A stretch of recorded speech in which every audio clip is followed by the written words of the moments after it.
जिस देश में चाय हर गली नुक्कड़ पर मिल जाती है, वहाँ चाय की फ्रेंचाइज खोलना आखिर कितना सक्सेसफुल आइडिया है। दोस्तों, पिछले कुछ दिनों से इंटरनेट पर कई सारे ऐसे वीडियोस वायरल हो रहे हैं जिनमें लोग एमबीए चाय वाला के फ्रेंचाइज ओनर प्रफुल्ल बिल्लोरे को गालियां देते नजर आ रहे हैं और उन्हें फ्रॉड कंसीडर कर रहे हैं। प्रफुल्ल के खिलाफ 28 से भी ज्यादा एफआईआर की जा चुकी है और देश भर में उनके कई सारे आउटलेट्स बंद हो चुके हैं। लेकिन सवाल यह है कि जिस प्रफुल्ल बिल्लोरे को कुछ महीनों पहले तक लोग अपनी इंस्पिरेशन माना करते थे, वो आज लोगों की आंखों में इतना खटक क्यों रहे हैं? एमबीए चाय वाला सच में एक फ्रॉड है या फिर सिर्फ एक फेल्ड बिजनेस मॉडल का नतीजा? क्या इस पूरी कंट्रोवर्सी के बीच प्रफुल्ल को जेल भी जाना पड़ेगा? आज के इस वीडियो में हम सभी बातों को डिस्कस करने वाले हैं।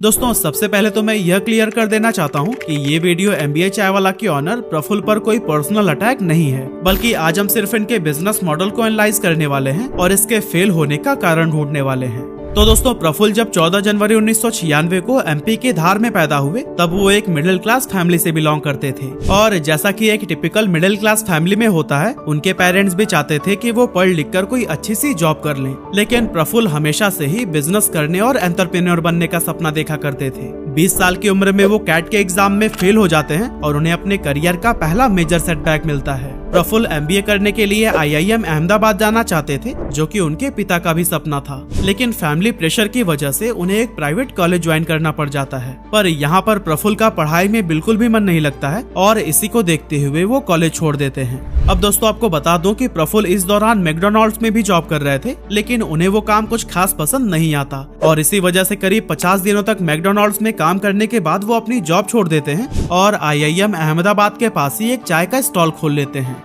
अब पहले दिन तो उन्हें 1 रुपए की भी कमाई नहीं होती है, लेकिन दूसरे दिन वो 300 रुपए कमा लेते हैं और इस तरह से प्रफुल्ल बिल्लोरे का चाय का बिजनेस शुरू हो जाता है। धीरे धीरे वो पॉपुलर होने लगते हैं और उनकी सेल्स हजारों में पहुंच जाती है। अब प्रफुल्ल इसका फायदा उठाते हैं और सोशल मीडिया पर भी अपनी अच्छी खासी ब्रांड आइडेंटिटी बना लेते हैं। साथ ही साथ वो एमबीए चाय वाला का फ्रेंचाइज बिजनेस भी शुरू कर देते हैं, जो कि स्टार्टिंग में बहुत सक्सेसफुल साबित होता है।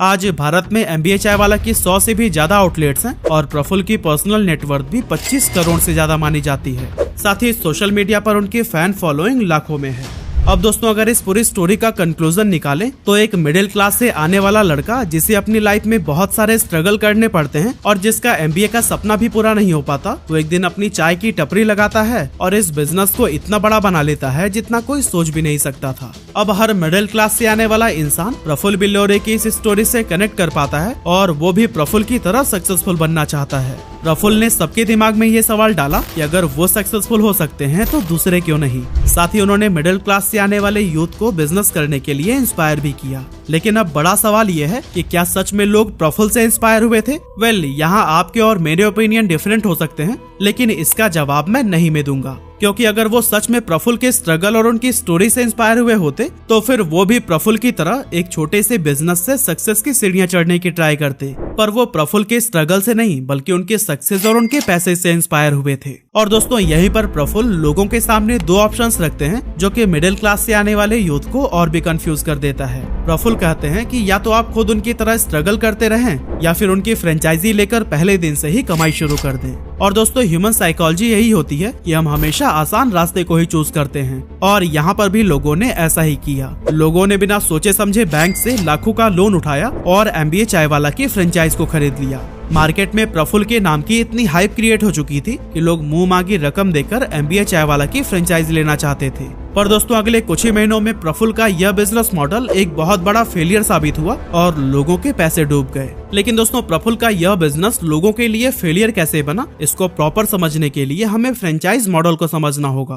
तो दोस्तों, अगर हम बात करें फ्रेंचाइज मॉडल की, तो ये 4 टाइप्स के होते हैं। पहला होता है कोको, यानी कि company owned company operated model. इसमें कंपनी फ्रेंचाइजी को ऑन भी करती है और उसके ऑपरेशंस भी कंपनी के हाथों में ही होते हैं, मतलब कि किसी भी थर्ड पार्टी का यहाँ कोई रोल नहीं होता। दूसरा है कोफो, यानी company on franchise operated model, जहां फ्रेंचाइजी की ऑनरशिप तो कंपनी के पास होती है, लेकिन वो उसे किसी थर्ड पार्टी को ऑपरेट करने के लिए देते हैं। तीसरा है फोको, यानी franchise owned company operated model, जिसमें फ्रेंचाइज ओनर उस आउटलेट का मालिक होता है, लेकिन वहाँ के सारे ऑपरेशंस खुद कंपनी हैंडल करती है। और दोस्तों, वही चौथा और आखिरी मॉडल होता है फोफो, यानी कि franchise owned franchise operated model. इसमें कंपनी एक फ्रेंचाइज ओनर को अपनी ब्रांड आइडेंटिटी, लोगो और ऑपरेशनल ट्रेनिंग प्रोवाइड करती है और इसके बदले में एक फिक्स्ड पैसे चार्ज करती है। उसके बाद से फ्रेंचाइज का पूरा जिम्मा उसके ऑनर पर ही होता है और कंपनी उसके प्रॉफिट या लॉस की कोई जिम्मेदारी नहीं लेती। और दोस्तों MBA चाय वाला की फ्रेंचाइज भी फोफो मॉडल पर ही वर्क करती है।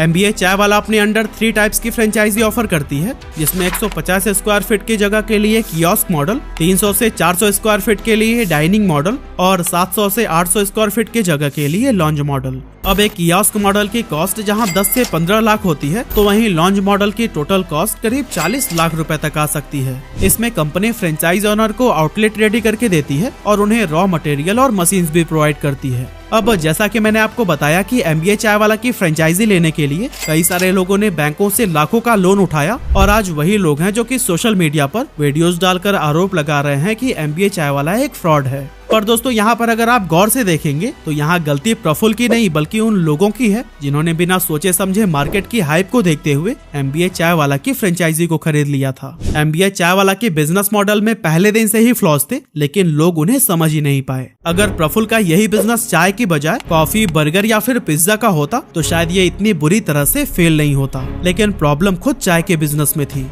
दोस्तों हम भारतीयों के लिए चाय बहुत आम सी चीज है और हम में से ज्यादातर लोग 2 से 3 बार तो चाय पीते ही होंगे। अब हमारे घर में अगर कोई मेहमान आता है तो उसे हम चाय नाश्ता कराते हैं, न कि कॉफी या पिज्जा खिलाते हैं। लेकिन वहीं दूसरी तरफ अगर आप अपनी गर्लफ्रेंड के साथ डेट पर जा रहे हो या फिर फैमिली के साथ कोई रेस्टोरेंट में बैठे हो तो फिर आप चाय पीने के बारे में तो बिल्कुल भी नहीं सोचेंगे। एक्चुअली ह्यूमन साइकोलॉजी दुनिया की हर चीज को 2 तरीके से देखती है, एक है नीड और दूसरी है वांट। नीड यानी कि वो चीजें जो हर इंसान की बेसिक जरूरत होती है, जबकि वांट्स वो चीजें हैं जिन्हें हम पाना चाहते हैं या एक्सपीरियंस करना चाहते हैं। अब नीड और वांट की साइकोलॉजी ये है कि नीड की डिमांड जितनी ज्यादा होती है उसकी सप्लाई भी उतनी ही सरप्लस है। हम में से ज्यादातर लोग अपनी नीड्स को आसानी से पूरा कर लेते हैं और इसीलिए हम इन चीजों को सीरियसली नहीं लेते। वहीं वांट्स की डिमांड तो ज्यादा होती है लेकिन सप्लाई उतनी ज्यादा नहीं होती। यही वजह है कि लोग ऐसी चीजों को लग्जरी मानते हैं और उनको खरीदने के लिए ज्यादा पैसे खर्च करने के लिए भी तैयार रहते हैं। अब दोस्तों जब भी हम कभी कॉफी पीने के लिए स्टारबक्स जाते हैं या फिर बर्गर खाने के लिए मैकडॉनल्ड्स, तो फिर वहाँ हमें एक प्रीमियम एक्सपीरियंस मिलता है।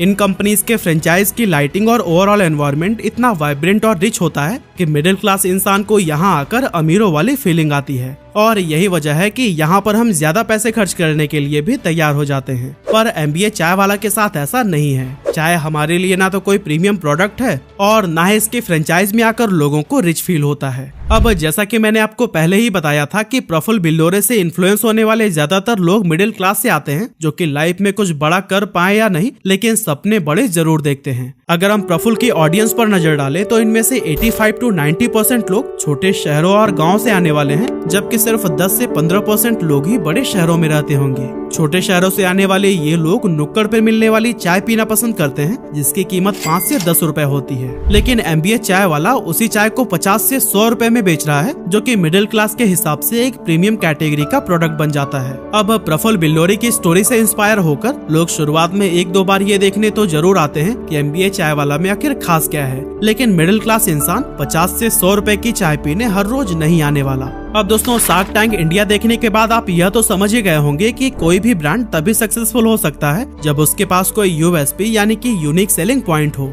सिंपल वर्ड्स में कहूँ तो जब भी किसी ब्रांड के पास कुछ ऐसा होता है जो कि उनके कॉम्पिटिटर्स के पास नहीं है, तो लोग अपने आप ही उस ब्रांड की ओर अट्रैक्ट होने लगते हैं। लेकिन दोस्तों चाय के बिजनेस में क्या USP हो सकती है, और कोई सेम टेस्ट की चाय 10 रुपए की जगह कैफे में आकर 50 रुपए की क्यों ही पिएगा। MBA चाय वाला के पास सिर्फ एक ही USP है और वो है प्रफुल्ल बिल्लोरे और उनकी स्टोरी। मतलब कि MBA चाय वाला की पूरी ब्रांड आइडेंटिटी ही प्रफुल्ल की पर्सनल ब्रांडिंग से जुड़ी हुई है और ऐसे बिजनेसेस लॉन्ग रन में सक्सेसफुल नहीं हो सकते। अब अगर हम इसे एक एग्जांपल से समझें तो MRF के स्टिकर वाले बैट की पहचान सचिन तेंदुलकर और उनके शानदार खेल से है, लेकिन अगर वहीं जसप्रीत बुमराह MRF के बल्ले से खेले तो फिर उसमें कोई भी इंटरेस्ट नहीं लेगा। सेम हमें MBA चाय वाला के फ्रेंचाइज के साथ भी देखने को मिलता है। प्रफुल्ल बिल्लोरे के चेहरे के साथ तो इनकी आउटलेट्स चल जाती है, लेकिन लॉन्ग रन में फ्रेंचाइज ऑनर इसे प्रॉफिटेबल नहीं बना पाते हैं। सोशल मीडिया पर वीडियोस बनाकर MBA चाय वाला के फ्रेंचाइज ऑनर प्रफुल्ल को अब्यूज कर रहे हैं और उन पर आरोप लगा रहे हैं कि उन्होंने ज्यादा प्रॉफिट के सपने दिखाकर लोगों को इन्फ्लुएंस किया और उनके साथ फ्रॉड किया है।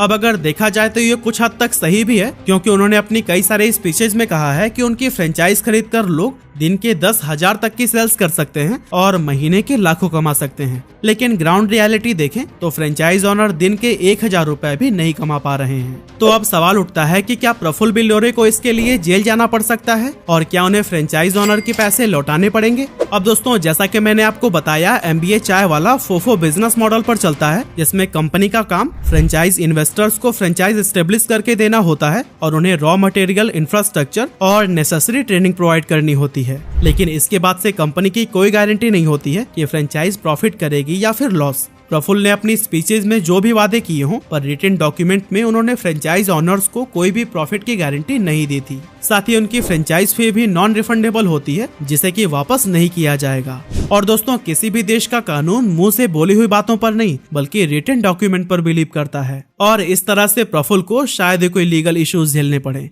तो दोस्तों, मतलब यह है कि प्रफुल्ल पहले दिन से ही सेफ साइड पर थे और उन्होंने टेक्निकली कोई फ्रॉड नहीं किया है। इन्वेस्टर्स ने ज्यादा प्रॉफिट के लालच में मार्केट की हाइप को देखते हुए MBA चाय वाला की फ्रेंचाइज खरीदी और खुद का ही लॉस करा बैठे। तो दोस्तों, इस पूरी सिनारियो से हमें यही सीखने को मिलता है कि हमें कभी भी इमोशन में आकर कोई भी चीज नहीं खरीदनी चाहिए। इन्वेस्टमेंट चाहे किसी भी प्रकार का हो, हमें उसमें पैसे लगाने से पहले कंप्लीट रिसर्च करनी चाहिए, एक्सपर्ट्स की राय लेनी चाहिए और सबसे जरूरी, हमें किसी के द्वारा कही गई बातों पर आंख बंद करके भरोसा नहीं करना चाहिए। और यही एक सक्सेसफुल एंटरप्रेन्योर की क्वालिटी होती है। बाकी आप आज तक MBA चाय वाला के आउटलेट पर गए हैं या फिर नहीं, और अगर गए हैं तो वहाँ आपको क्या खास लगा, कमेंट करके जरूर बताइएगा।